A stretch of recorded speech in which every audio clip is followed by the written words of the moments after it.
So I am on the boat to Bagan with my new friends. I had to insist.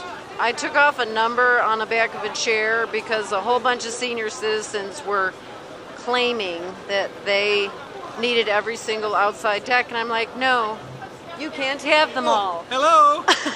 So this gentleman, I led the revolution, didn't we? We're Absolutely. like, no, Absolutely. you can't have all the chairs.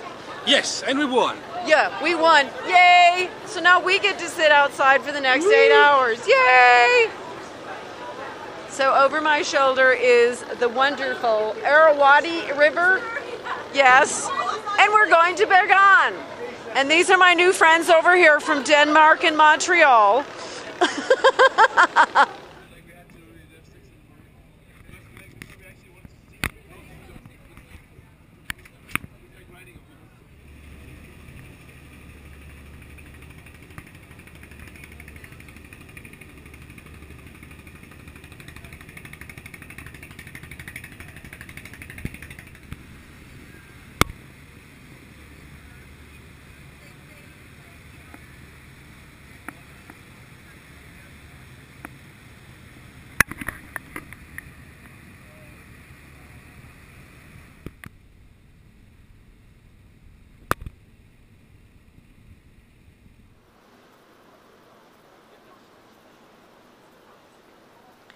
So after 9 hours of travel, we are almost to Bagan, and it's pretty cool. So we're waiting to see the temples come into view. This is going to be totally cool.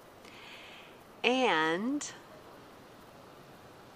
still, it was a really comfortable trip after 9 hours. Let's see, 5, gotta get up at 4, but hey, we're going to Bagan. Super excited about the latest issue of Vagabond. The link is below. It's on Myanmar.